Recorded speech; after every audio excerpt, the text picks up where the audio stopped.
rekan-rekan pers. Assalamualaikum warahmatullahi wabarakatuh. Salam damai sejahtera untuk kita semuanya. Om Swastiastu, Namo Buddhaya, salam kebajikan, rahayu. Marilah kita bersama-sama buktikan salam nasional kita, salam perjuangan kita. Merdeka! Merdeka! Merdeka! Terima kasih. Seluruh masyarakat Indonesia, rekan-rekan DPP, para penasihat hukum, rekan-rekan pers, dan saudara-saudara sekalian. Pada hari ini, setelah cukup lama berdiam diri, melakukan perenungan terhadap berbagai bentuk kriminalisasi hukum yang ditujukan kepada saya, maka tibalah saatnya untuk memberikan penjelasan kepada seluruh masyarakat Indonesia dengan sebenar-benarnya. Apa yang menimpa saya tidak terlepas dari kepentingan politik kekuasaan. Mengapa?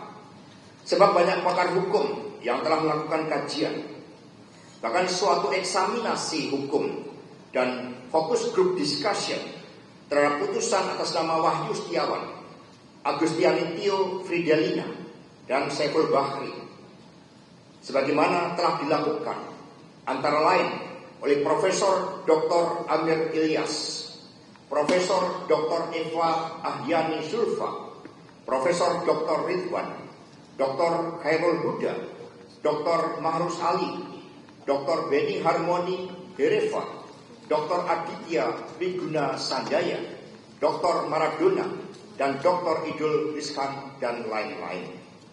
Dalam eksaminasi tersebut, nyata-nyata tidak ditemukan suatu fakta-fakta hukum atas penetapan saya sebagai tersangka, baik kasus suap maupun suatu tindakan melakukan obstruction of justice. Dalam Undang-Undang KPK pasal 21 misalnya, tindakan obstruction of justice terjadi pada saat penyidikan. Dari hasil eksaminasi juga tidak ada bukti permulaan yang sah menurut hukum untuk menetapkan saya sebagai tersangka. Pada tahapan proses ini, sikap saya sangatlah kooperatif dan mentaati seluruh proses hukum di KPK. Tiadanya fakta-fakta hukum tersebut juga diperkuat melalui keterangan ahli dalam proses pra-peradilan. Melalui sidang yang syarat dengan falsafah, prinsip, dan dalil-dalil hukum, baik berdasarkan keterangan ahli dari KPK selaku termohon dan ahli dari pemohon, juga tidak ditemukan suatu fakta-fakta persidangan yang mengarah adanya bukti formal dan material yang bisa menjadi landasan bagi penetapan saya sebagai tersangka. Nah, karena itulah kami juga men-challenge atas keputusan pra-peradilan tersebut kepada para ahli hukum untuk melakukan eksaminasi terhadap seluruh dalil gugatan pemohon, jawaban termohon, dan keterangan para saksi, para ahli dalam pra-peradilan tersebut. Jadi ketika hasil pra-peradilan adalah NO, saya melaporkan kepada Ibu Megawati Soekarno Putri. Lalu Ibu Mega memberikan semangat kepada kami semuanya dan mengatakan, jangan khawatir, keadilan akan selalu menemukan jalannya. Jangan pernah khawatir, karena kita punya nafas perjuangan yang panjang. Jadi Ibu Mega mengatakan kita punya nafas perjuangan yang panjang. Ini yang tidak mereka lihat. Dalam eksaminasi tersebut, nyata-nyata tidak ditemukan suatu fakta-fakta hukum atas penetapan saya sebagai tersangka kasus suap maupun suatu tindakan melawan obstruction of justice. Jadi itu perlu kami tegaskan kembali. Karena itulah seluruh masyarakat Indonesia, rekan-rekan pers yang saya hormati. Selain hal tersebut, ada fakta persidangan yang sangat menarik yang menyentuh aspek kemanusiaan dan nurani kita, yakni adanya intimidasi yang dilakukan oleh saudara Rosa Purbabekti terhadap saudari Tio. Demi ambisi menangkap saya, saudari Tio diintimidasi dan dibujuk dengan gratifikasi hukum sebesar 2 miliar rupiah. Syaratnya, saudari Tio harus menyebutkan keterlibatan saya. Apa yang disampaikan oleh saudari Tio tersebut dilakukan di bawah sumpah. Sumpah di hadapan Tuhan Yang Maha Kuasa di hadapan Allah Subhanahu wa Ta'ala. Dan tangannya itu berada di atas, di bawahnya Al-Quran, kitab suci. Tidak hanya itu, Saudari Tio juga diminta untuk menyebut orang-orang di lingkaran pertama Ibu Megawati Soekarno Putri agar bisa dibidik para penyidik tersebut. Ini baru disampaikan kemarin ya di dalam keterangan resminya. Demi melancarkan aksinya, Saudara Rosa Purbabekti sampai menggebrak meja dan mendesak untuk mengganti penasihat hukum Tio. Puncak intimidasi Saudari Tio adalah bahwa yang bersangkutan dikenakan cekal bersama suaminya untuk tidak bisa berobat ke luar negeri akibat kanker yang dideritanya. Padahal jauh sebelum kasus ini naik lagi ke permukaan, Saudari Tio sudah berulang kali berobat ke Guangzhou bagi penyembuhan penyakitnya. Namun agenda kemanusiaan ini pun diabaikan oleh Saudara Rosa Purbabekti. Saya meyakini jika Saudari Tio mengikuti kemauan Saudara Rosa, maka pencekalan itu pasti tidak akan terjadi. Jadi kisah sekitar 2014-2015. Saat itu Pak Dahlan Iskan juga mengalami hal yang sama. Beliau bertemu dengan Bu Mega. Karena saat itu juga ada persoalan hukum. Minta dibantu agar bisa berobat ke luar negeri. Maka demi kemanusiaan, Ibu Mega lalu mengulurkan tangannya dan meminta saya untuk bertemu dengan Wakil Presiden Pak Yusuf Kalla dan bertemu dengan Menteri Hukum dan HAM saat itu Pak Lauli agar kemanusiaan inilah yang harus berbicara. Tetapi ini kemanusiaan ini yang sepertinya tertutup dalam diri Saudara Rosa Purbabekti. Berbagai fakta di atas semakin menunjukkan kuatnya agenda politik terhadap kasus yang menimpa saya. Bayangkan, terhadap Saudari Tio yang sudah bersifat kooperatif saja, bersikap kooperatif saja, masih diintimidasi seperti itu. Hal yang sama juga terjadi untuk pemeriksaan saksi Doni Istiqomah, Kusnadi, dan lain-lain.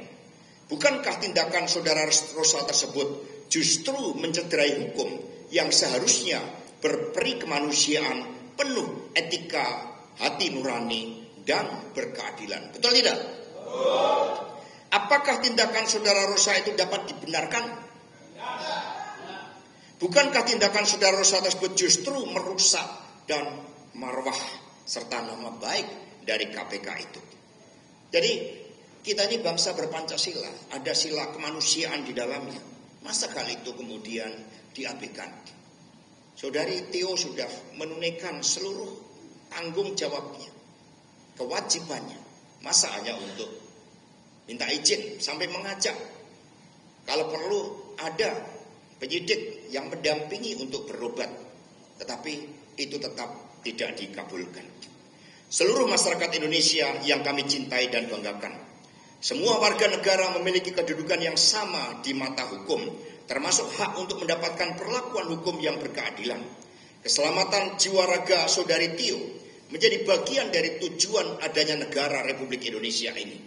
Namun hak untuk melanjutkan pengobatan atas derita kanker pun diabaikan hanya karena ambisi Saudara Rosa Purbabekti. Di sisi lain, berkaitan kasus yang ditujukan kepada saya, bukti-bukti yang disampaikan sebagaimana nampak di dalam sidang pra-peradilan adalah bukti terhadap suatu perkara yang sudah berkekuatan hukum tetap atau inkrah van Hewittstick. Ini terhadap keputusan yang memiliki kekuatan hukum tetap tersebut, dari keterangan para terdakwa dan saksi tidak ada yang menyebutkan keterlibatan saya.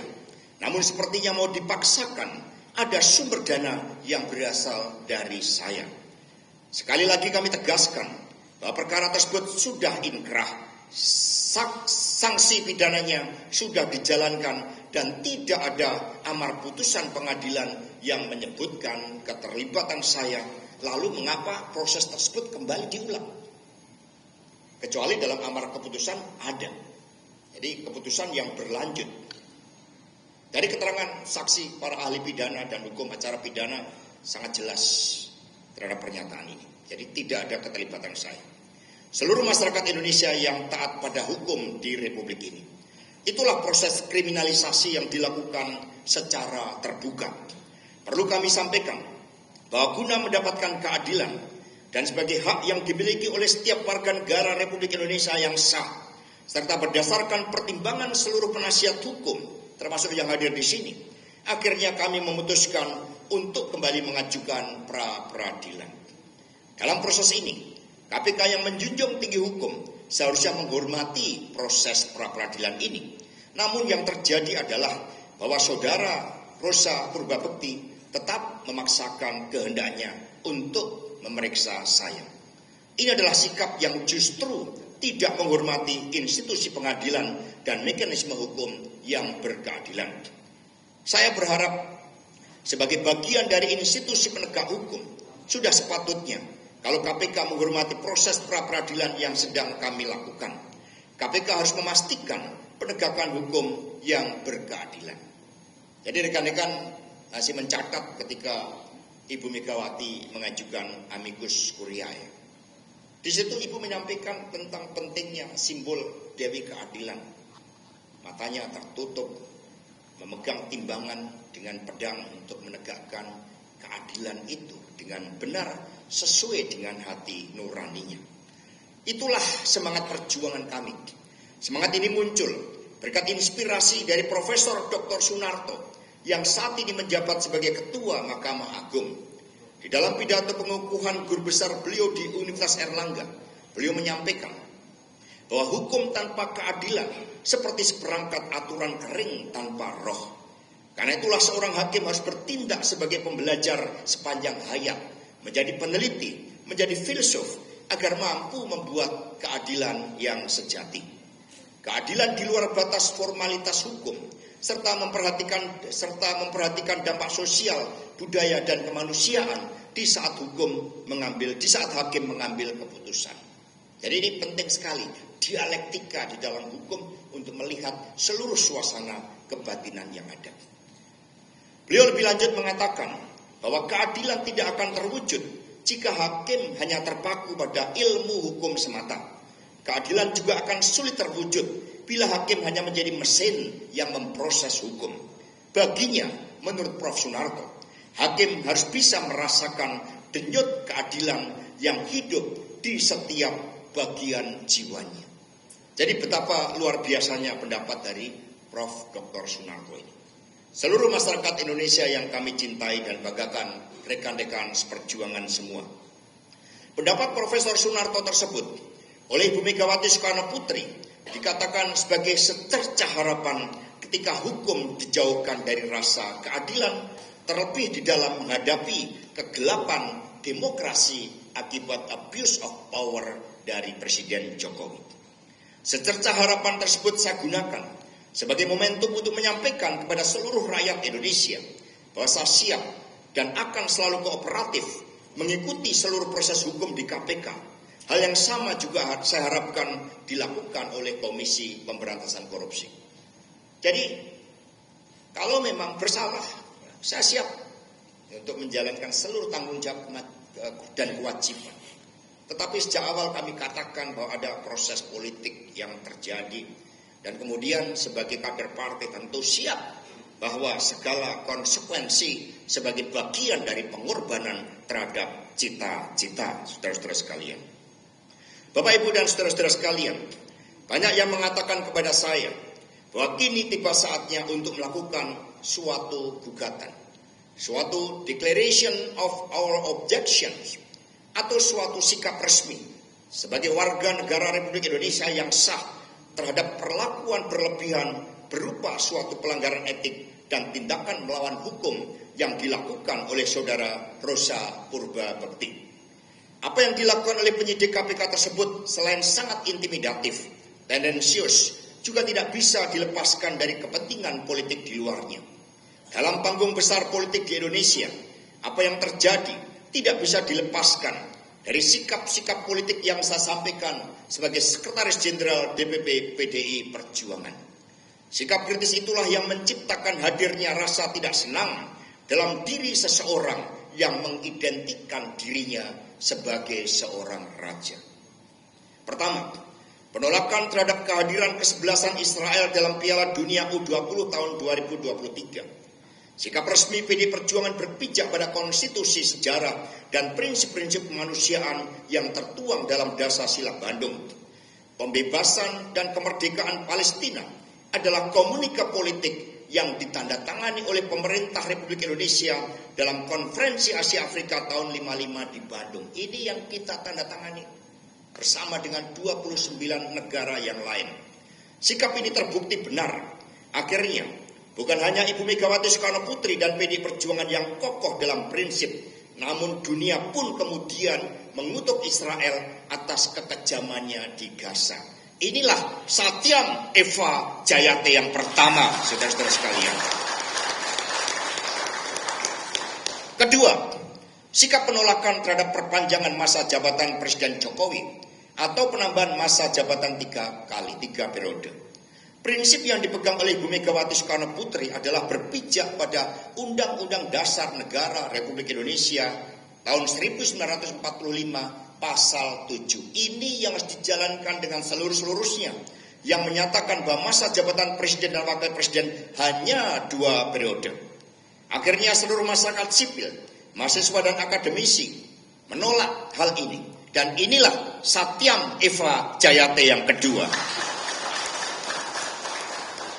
Jadi Satyam Eva Jayate adalah kebenaran itu pasti menang. Itu yang kita pegang. Ini adalah prinsip-prinsip kebenaran yang kita junjung tinggi. Yang ketiga, ketika konstitusi dikebiri dan demokrasi terancam mati melalui keputusan MK nomor 90 tahun 2023, inilah abuse of power dengan menggunakan hukum dan diduga penuh dengan intimidasi dan penggunaan kekuatan kapital akibat campur tangan Presiden Jokowi dan Ketua MK saat itu Anwar Usman. Sikap tegas Ibu Megawati Soekarno Putri terjadi karena ketaatan pada peraturan perundang-undangan. Apa yang terjadi di MK ini akhirnya tercatat sebagai titik paling gelap dalam sejarah demokrasi Indonesia. Dan inilah Satyam Eva Jayate, sebab konstitusi itu memiliki roh. Dan sekiranya itu dilanggar melalui abuse of power, maka bisa menciptakan krisis. Kita yang tidak menginginkan itu, maka kita juga akhirnya berproses, meskipun itu semua adalah prosedural. Keempat, masyarakat Indonesia mencatat bahwa di dalam Pilpres dan Pileg tahun 2024 serta Pilkada 2025, berbagai penggunaan mesin politik yang bukan partai politik kembali terjadi. PD Perjuangan menyampaikan begitu banyak catatan gelap atas praktek demokrasi prosedural yang berwatak otoriter populis ini. Masyarakat mencatat begitu masif intimidasi yang dilakukan terhadap kepala desa, anggota legislatif, jurnalis, tokoh-tokoh pro-demokrasi, para pengusaha hingga kepala daerah. Bahkan bujuk rayu melalui bansos pun dilakukan untuk membius kesadaran rakyat. Ini berita di salah satu media nasional hari ini. Korupsi kepala desa yang kemudian ini menjadi alat sandera. Terhadap berbagai penyalahgunaan bansos ini, pada tanggal 8 Februari yang lalu, Jenderal TNI Purnawirawan Luhut Binsar Panjaitan menyatakan bahwa dari 500 triliun dana bansos tersebut, hampir separuhnya atau 250 triliun yang sampai ke masyarakat. Inilah penyalahgunaan keuangan negara dalam proses elektoral. Ini yang seharusnya juga menjadi perhatian. Hadirin dan seluruh masyarakat Indonesia yang kami cintai dan banggakan, PD Perjuangan sangat menghormati KPK. KPK punya misi mulia untuk memberantas korupsi dan menegakkan akhlak bangsa. KPK didirikan oleh Presiden Megawati Soekarno Putri bukan untuk dengan wajah yang seperti saat ini. KPK seharusnya fokus untuk menangani kasus-kasus korupsi besar seperti illegal logging, kemudian tambang-tambang ilegal, judi online, narkoba dan lain-lain yang diduga banyak melibatkan aparatur negara. PD Perjuangan dan seluruh rakyat Indonesia akan memberikan dukungan penuh terhadap KPK jika benar-benar memberantas korupsi pada kasus-kasus yang merugikan keuangan negara. Saya bukanlah pejabat negara. Tidak ada kerugian negara terhadap kasus yang ditujukan kepada saya ini. Namun mengapa tidak hanya ditarget, kemudian proses-proses sampai melanggar HAM pun dilakukan oleh saudara Rosa Purba Bekti yang menggunakan KPK bagi kepentingan sempitnya. Karena itulah pada kesempatan ini saya bertanya, siapa yang berada di belakang penyidik saudara Rosa tersebut? Sehingga institusi KPK pun sepertinya kasus-kasus yang lain, dan kemudian ini yang sudah inkrah kembali diproses lagi dengan mengabaikan hukum acara pidana yang ada. Saudara-saudara sekalian, seluruh rakyat Indonesia yang kami cintai dan banggakan, sekiranya kami tidak diajarkan mencintai tanah air Indonesia, mencintai persatuan Indonesia dan menghormati pemerintah negara yang saat ini dipimpin oleh Presiden Prabowo Subianto, maka berbagai skenario perlawanan pasti dilakukan. Ini banyak yang memberikan masukan kami. Namun kami percaya pada kekuatan etika moral, hati nurani dan kebenaran. Ketika peristiwa kuda tulis saja di kantor ini, kami menempuh jalan hukum, apalagi untuk urusan ini. Jadi percayalah, kita taat sepenuhnya pada jalan hukum. Sekiranya perlawanan semesta dilakukan, jadi kalau mau ngikutin emosi, sekiranya perlawanan semesta dilakukan, pasti akan mengguncangkan. Namun kami tidak memilih jalan itu. Kami diajarkan oleh Bu Mega politik perdamaian, politik yang bukan hiruk pikuk. Kami lebih memilih perlawanan melalui jalan hukum. Kami diajarkan untuk menghormati pemerintahan Presiden Prabowo, meskipun posisi politik kami adalah penyeimbang. Namun demi keberpihakan pada kepentingan rakyat, bangsa dan negara melalui DPR RI, karena keputusan di DPR itu diambil bersama-sama, banyak kebijakan strategis yang diberi dukungan oleh fraksi PDI Perjuangan DPR RI. Itu sikap kita. Maka kita tidak menjadi oposisi. Kita penyeimbang. Kita tidak ada kader yang kita tugaskan dalam jajaran menteri. Kita hormati seluruh kapasitas leadership dari Presiden Prabowo. Kita ikut bertanggung jawab di dalam menjaga stabilitas politik negara yang beliau pimpin. Kita ikut berjuang membangun masa depan negeri dengan penuh rasa cinta terhadap tanah air, sebagaimana juga menjadi semangat dari Presiden Prabowo. Kami juga mendukung upaya pemberantasan korupsi yang dilakukan KPK. Namun sekali lagi, KPK tidak boleh disalahgunakan oleh ambisi orang per orang penyidik hanya karena campur tangan kekuasaan politik yang ada di luarnya. Meskipun ini beberapa kali dibantah, tapi secara empiris fakta menunjukkan itu terjadi. Oleh karena itulah, Bapak Ibu dan saudara-saudara sekalian, kami mohon doanya pada hari Rabu tanggal 19 Februari 2025 besok, tim hukum PD Perjuangan akan mengadukan saudara Rosa Purba Bekti ke Dewan Pengawas KPK atas tindakan pelanggaran etik dan kesewenang-wenangan yang telah dilakukan. Ini mohon buat teman-teman pers, sikap kami ini bukanlah untuk melawan KPK. Sekali lagi, sikap ini bukanlah untuk melawan KPK. Ini di garis bawah. Sikap kami ini justru menjaga marwah KPK agar kembali pada misi utamanya. Sikap kami adalah dukungan nyata pada KPK dengan seluruh jajarannya. Jadi agar kita juga tidak dibenturkan.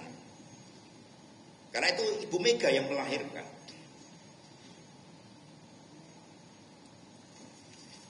Kami percaya sepenuhnya bahwa pimpinan KPK saat ini memiliki visi, misi, agenda strategis serta komitmen untuk memberantas korupsi dengan cara-cara yang benar.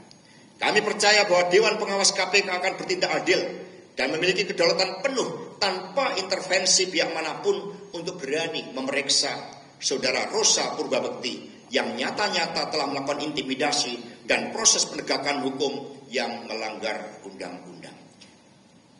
Tindakan yang dilakukan terhadap Kusnadi misalnya, dengan menyamar, membohongi, mengintimidasi, merampas barang-barang miliknya dan milik DPP PD Perjuangan, serta memeriksa selama hampir 3 jam tanpa surat perintah panggilan adalah tindakan melawan hukum. Dan itu dinyatakan oleh saksi ahli dari KPK sendiri, bahwa menyamar itu tidak boleh. Harus memperkenalkan diri terlebih dahulu, menunjukkan surat perintahnya. Ini tidak ada, maka dilakukan 5M tadi. Padahal barang-barang milik DPP, ada buku yang memuat rahasia partai. Bayangkan rahasia pilkada kita, perintah-perintah ibu ketua umum kita, rapat-rapat partai, itu semua disita dengan cara-cara melanggar hukum. Dan selama ini kami diamkan agar ada upaya otokritik, namun ternyata hal itu tidak dilakukan. Demikian pula intimidasi terhadap saudari Tio, Doni Istiqomah, Hasan dan lain-lain sangat mencoreng kewibawaan KPK. Kita ingin menyelamatkan KPK. Itu misi kita semuanya. Saya sebagai sekjen, ya, boleh dilakukan suatu penelitian yang independen terhadap sikap-sikap untuk melakukan pemberantasan korupsi, termasuk di dalam tubuh partai. Ketika mau dijadikan menteri atau anggota DPR RI dari dapil manapun, lebih memilih untuk membantu ibu ketua umum di dalam mengelola partai, agar partai kita benar-benar menjadi partai ideologis yang merakyat. Itu maka kita bangun itu, berbagai program pemberantasan korupsi kita jalankan di partai kita ini. Semoga apa yang saya sampaikan ini menjadi momentum bagi seluruh anak bangsa untuk benar-benar berjuang bagi terwujudnya Indonesia yang bebas dari kolusi, korupsi, dan nepotisme yang menjadi spirit dari reformasi. Kita semua adalah anak-anak Republik Indonesia yang lahir dari keberanian melawan kekejaman hukum kolonial dan kolonialisme Belanda. Apakah hal ini akan kita biarkan kembali ketika hukum hanya dijadikan alat penindasan yang baru? Pesan Profesor Dr. Megawati Soekarno Putri sangat jelas. Kita adalah warga negara yang merdeka, warga negara yang sah, warga negara yang memiliki hak dan kedudukan yang sama di mata hukum. Karena itulah jangan takut untuk menyuarakan kebenaran. Jangan pernah takut. Pada seluruh akademisi, civil society, mahasiswa, jangan pernah takut. Pakar hukum untuk menyuarakan kebenaran, tetapi semua dengan cara-cara yang tidak melanggar hukum. Sebab kata Ibu Mega, ketakutan itu adalah ilusi. Demikian yang dapat kami sampaikan. Terima kasih kepada rekan-rekan pers atas seluruh perhatiannya, dan mohon doa restunya agar seluruh ujian-ujian ini dapat kami jalani dengan sebaik-baiknya, dengan penuh kesungguhan hati. Apabila di dalam proses ini ada hal yang kurang berkenan, kami mohon maaf. Kami tidak bermaksud untuk membuat gaduh dalam situasi politik ini. Kami ingin membangun suatu stabilitas politik agar rakyat bisa merasakan negara benar-benar hadir. Terima kasih. Wassalamualaikum warahmatullahi wabarakatuh. Shalom. Om Santi Santi Santi Om Rahayu. Terima kasih. Merdeka! Merdeka! Merdeka! Saya kembalikan kepada saudara Roni.